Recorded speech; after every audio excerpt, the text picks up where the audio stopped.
আসসালামু আলাইকুম, সবাইকে স্বাগত জানিয়ে আমরা একটি নতুন এপিসোড শুরু করছি। আর এই এপিসোডে আমরা মূলত অতীতকালে কোনো কিছু করতে হয়েছিল বা অতীতকালে কোনো কিছু করতে হয়নি এই ধরনের বাংলা বাক্যের ট্রান্সলেশন কিভাবে করতে হয় সেই বিষয়টি নিয়ে মূলত আলোচনা করব। আমরা জানবো যে এই ক্ষেত্রে আমাদের প্রথমে সাবজেক্ট বসে, দেন সাবজেক্টের পরে হ্যাড টু কোনো কিছু করতে হয়েছিল এই অর্থে ব্যবহৃত হয়, এবং ডিড নট হ্যাভ টু কোনো কিছু করতে হয়নি এই অর্থে ব্যবহৃত হয়, এবং এরপরে ভার্বের বেস ফর্ম বসে কারণ এর আগে টু আছে, এবং তারপরে যদি আমাদের সেন্টেন্সের অতিরিক্ত কোনো পার্ট থাকে তাহলে সেই অংশটি আমরা ব্যবহার করে ট্রান্সলেশন করতে পারি। আমরা এখানে মূলত কতগুলো সেন্টেন্স দেখছি, যেখানে প্রথম সেন্টেন্সে আমরা বলছি আমাকে তোমার জন্য অপেক্ষা করতে হয়েছিল। সো এই বাক্যে আমাদের সাবজেক্টটা হচ্ছে আমাকে, তাহলে আমাকে হয়েছিল, দেন আই হ্যাড টু কি করতে, অপেক্ষা করতে। অপেক্ষা করা এর ইংরেজি হচ্ছে ওয়েট। সো আমরা বলতে পারি আই হ্যাড টু ওয়েট। আমরা জানি ভার্বের বেস ফর্ম বসে, মূল ভার্ব এর প্রেজেন্ট ফর্ম বা বেস ফর্ম আমরা ব্যবহার করব V one form. So I had to wait, আমাকে অপেক্ষা করতে হয়েছিল। So I had to wait and আমাকে অপেক্ষা করতে হয়েছিল কেন, কার জন্য? ফর ইউ, তোমার জন্য। So I had to wait for you, আমাকে তোমার জন্য অপেক্ষা করতে হয়েছিল। এটা হচ্ছে ট্রান্সলেশন। তাহলে আমাকে তোমার জন্য অপেক্ষা করতে হয়েছিল এর ট্রান্সলেশন হচ্ছে I had to wait for you. আমি যদি বলতে চাই যে আমাদেরকে অপেক্ষা করতে হয়েছিল, তাহলে আমরা বলবো we had to wait for you. আমি যদি বলি তাকে অপেক্ষা করতে হয়েছিল, তাহলে he or she had to wait for you. So তাকে তোমার জন্য অপেক্ষা করতে হয়েছিল। যদি বলি আমার বাবাকে তোমার জন্য অপেক্ষা করতে হয়েছিল, তাহলে আমরা বলবো my father had to wait for you. আমার বাবাকে তোমার জন্য অপেক্ষা করতে হয়েছিল। অথবা রিনাকে তোমার জন্য অপেক্ষা করতে হয়েছিল, then Rina had to wait for you. রিনাকে তোমার জন্য অপেক্ষা করতে হয়েছিল। কিন্তু আমরা যদি এইটার নেগেটিভ ফর্ম তৈরি করতে চাই, অর্থাৎ আমি যদি বলতে চাই যে আমাকে তোমার জন্য অপেক্ষা করতে হয়নি, তাহলে বলবো I did not have to. Sorry, আমরা বলবো I did not have to, আমাকে অপেক্ষা করতে হয়নি। I did not have to wait for you, আমাকে তোমার জন্য অপেক্ষা করতে হয়নি। সো এভাবে কিন্তু আমাদের ট্রান্সলেশনগুলো হয়ে যায়। আমরা যদি পরের সেন্টেন্সটিকে লক্ষ্য করি, যেখানে আমি বলছি আমি খুশি যে আমাকে তোমার জন্য অপেক্ষা করতে হয়নি, মানে অপেক্ষা করতে হয়নি। সুতরাং আমরা এটা আগেই জেনেছি যে আমাকে অপেক্ষা করতে হয়নি এর ইংরেজি কি, আমরা সেটা আবার লিখছি যে I did not have to wait for you. তাহলে আমরা বলছি I did not have to wait for you, right? Wait for you. তাহলে আমাকে অপেক্ষা করতে হয়নি, আমাকে অপেক্ষা করতে হয়নি তোমার জন্য, মানে I did not have to wait for you, আমাকে তোমার জন্য অপেক্ষা করতে হয়নি। বাট এর পূর্বে আমাদের আরো একটি বাক্যাংশ আছে যেখানে আমি খুশি যে বলা আছে। সো আমি খুশি যে এর ইংরেজি হচ্ছে I am happy. I am happy that, I am happy that. আমরা এটা বলতে পারি যে আই এম হ্যাপি দ্যাট, আমি খুশি যে I did not have to wait for you, আমাকে তোমার জন্য অপেক্ষা করতে হয়নি। সো এটা আমরা বলতে পারি। অথবা আই এম গ্লাড, আমরা এটাও বলতে পারি I am glad that I did not have to wait for you. অথবা আমরা ডিড নট এর পরিবর্তে ডিডন্ট বলতে পারি, ডিড নট এর পরিবর্তে ডিডন্ট, অর্থাৎ ডিড নট এর সংক্ষিপ্ত রূপ হিসাবে আমরা ডিডন্ট ব্যবহার করতে পারি। আই অ্যাম এর পরিবর্তে আমরা আম বলতে পারি। সো এগুলো নিয়ে আমরা পরে হয়তো আলোচনা করব, কিভাবে আমরা শব্দকে বা অনেকগুলো শব্দকে সংক্ষেপ করে বলতে পারি, বা শব্দের সংক্ষিপ্ত রূপ কি হতে পারে, সেগুলো হয়তো অন্য কোনো পর্বে আমরা পরে ধীরে ধীরে জানবো। বাট আমরা এই মুহূর্তে আমাদের ট্রান্সলেশনটা নিয়ে ফোকাস করছি, আর আমরা ট্রান্সলেশন কিভাবে করতে হয় সেটি নিয়ে আলোচনা করছি।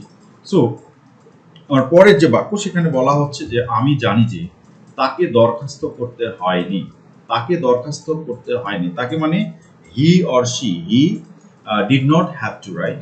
সো আমরা বলবো হি, অথবা শি বলতে পারি, আমরা শিও বলতে পারি। সে যদি মহিলা হয় তাহলে he or she did not have two তাকে হয়নি, তাকে হয়নি, কি করতে হয়নি? দরখাস্ত জমা দেওয়া। ঠিক আছে, দরখাস্ত জমা দেওয়ার ইংরেজি হচ্ছে submit the application. To submit, submit মানে জমা দেওয়া, সাবমিট দ্য দরখাস্ত মানে হচ্ছে অ্যাপ্লিকেশন, অ্যাপ্লিকেশন। সো আমি জানি যে, আমি জানি যে এটা যদি বলতে চাই তাহলে আমরা প্রথমে বলবো I know, I K N O W, no he or she didn't have to submit the application। অথবা আমরা এখানে দ্যাটও ব্যবহার করতে পারি যে I know that he or she did not have to submit the application। So এভাবে কিন্তু আমরা আমাদের ট্রান্সলেশন করতে পারি। সো আমরা তার জায়গায় অন্য কোনো নাম ব্যবহার করতে পারি। I know that Rohim did not have to submit the application। আমরা এরকম বলতে পারি। সো আমরা আমাদের সাবজেক্টগুলো চেঞ্জ করে ডিফারেন্ট ডিফারেন্ট সেন্টেন্স তৈরি করার চেষ্টা করব, যে এই একটি সেন্টেন্সকে আমরা কতভাবে চিন্তা করতে পারি, এবং আমাদের কাজ হচ্ছে প্রতিনিয়ত এই সেন্টেন্সগুলো নিয়ে চিন্তা করা, যেন আমরা সাবকনসিয়াস প্রসেসে যখন আমরা কমিউনিকেশন করব বা কারোর সাথে কথা বলতে চাইবো তখন যেন অটোমেটিক্যালি আমাদের ভিতর থেকে এই সেন্টেন্স স্ট্রাকচারগুলো চলে আসে, অর্থাৎ আমরা যেন এগুলোকে প্রপারলি মেমোরিতে সার্চ করে সঙ্গে সঙ্গে ইনস্ট্যান্টলি যেন এটাকে পাই এবং আমরা যেন এটাকে প্রয়োগ করতে পারি। এই জন্য আমাদের অনেক অনেক প্র্যাকটিস করা খুবই জরুরি।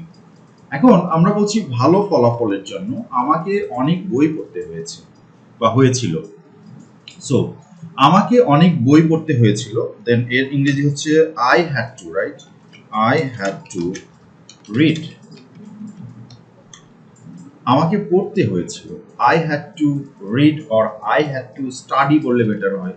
আমরা রিড এর পরিবর্তে স্টাডি বলতে পারি, STUDY।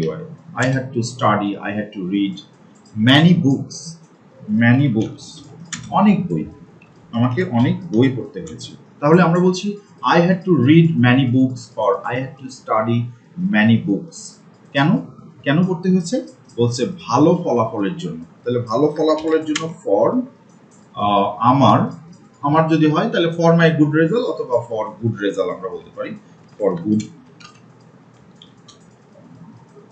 Good result. তাহলে ভালো ফলাফলের জন্য অনেক বই পড়তে হয়েছে। যদি আমি বলতে চাই ভালো ফলাফলের জন্য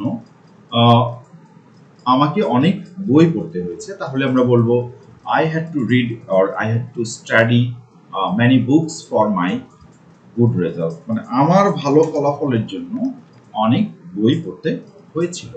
সো আমরা পাস্ট ফর্মে বলছি অতীতকালে, সুতরাং অতীতকালের জন্য আমরা হ্যাড টু, হয়েছিল এই ধরনের অর্থ, এবং হয়েছিল না বা হয় নাই এই ধরনের অর্থে আমরা I did not have to ব্যবহার করি। এটা আমরা মনে রাখলে এই ধরনের সেন্টেন্সগুলোকে আমরা ট্রান্সলেট করতে পারবো। আমাদের পরের যে সেন্টেন্স, এখানে বলা হচ্ছে যে আমার বাবা মাকে আমার সুখের জন্য অনেক কষ্ট করতে হয়েছিল। সো এখানে সাবজেক্টটা হচ্ছে আমার বাবা মা। So my parents had to suffer, suffer মানে কষ্ট করা, সুতরাং আমরা এখানে বলতে পারি মাই প্যারেন্টস হ্যাড টু, ঠিক আছে, আমার বাবা মাকে হয়েছিল সাফার, কষ্ট করতে। কেন কষ্ট করতে হয়েছিল? মাই প্যারেন্টস হ্যাড টু সাফার, আমার সাফার অনেক কষ্ট, সাফার মাছ আমরা বলতে পারি যে অনেক কষ্ট, এই জন্য আমরা বলতে পারি সাফার মাছ, অথবা আমরা বলতে পারি সাফার এ লট, এই মাছের পরিবর্তে আমরা এ লটও বলতে পারি, এরকম করে আমরা বলতে পারি। So my parents had to suffer much, অথবা আমরা বলতে পারি my parents had to suffer a lot. কেন? বলছে যে ফর মাই হ্যাপিনেস, আমার সুখের জন্য। সো আমরা বলতে পারি ফর মাই হ্যাপিনেস, তাহলে আমরা বলবো ফর মাই হ্যাপিনেস,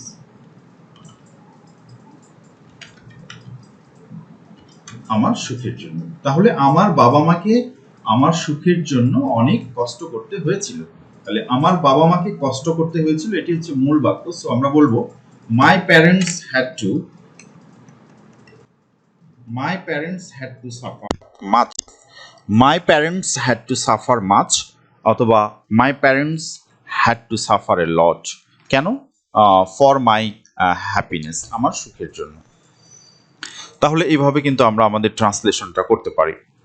আমাদেরকে ঢাকা যেতে হয়নি, আমাদেরকে ঢাকা যেতে হয়নি, তাহলে আমরা বলবো we did not have two, did not have two, আমাদেরকে করতে হয়নি, হ্যাড টু গো, রাইট, যেতে হয়নি। We did not had to go to Dhaka, আমাদেরকে ঢাকা যেতে হয়নি। We did not have to go to Dhaka, আমাদেরকে ঢাকা যেতে হয়নি। আচ্ছা, এর পরের যে বাক্য সেখানে বলা হচ্ছে অবশেষে তাদেরকে সত্য স্বীকার করতে হয়েছিল। তাহলে তাদেরকে সত্য স্বীকার করতে হয়েছিল, তাহলে দে হ্যাড টু পজিটিভ ফর্মে আছে, তাহলে আমরা বলবো দে হ্যাড টু স্বীকার করা। স্বীকার করার জন্য আমরা যেটা ব্যবহার করতে পারি অ্যাডমিট দ্য ট্রুথ, অথবা আমরা বলতে পারি যে দে হ্যাড টু স্বীকার করা।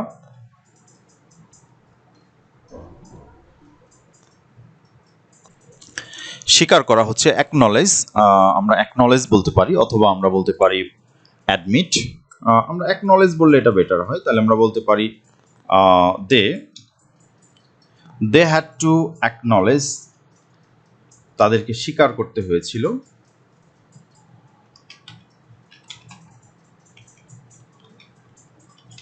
Acknowledge, they had to acknowledge the truth, তাদেরকে স্বীকার করতে হয়েছিল সত্য।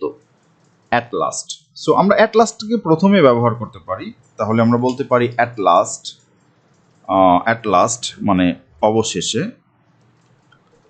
At last they had to acknowledge the truth, অবশেষে তাদেরকে সত্য স্বীকার করতে হয়েছিল। অথবা আমরা বলতে পারি ফাইনালি, অ্যাট লাস্টের পরিবর্তে আমরা এরকম করে বলতে পারি finally they had to admit, মানেও কিন্তু স্বীকার করা অর্থ বোঝায়, তাহলে আমরা বলতে পারি অ্যাডমিট দ্য ট্রুথ। সো অবশেষে তাদেরকে সত্য স্বীকার করতে হয়েছিল, আমরা এইভাবে ট্রান্সলেশন করতে পারি। আপনাকে কেন বাড়ি যেতে হয়েছিল? সো আপনাকে বাড়ি যেতে হয়েছিল, ইউ হ্যাড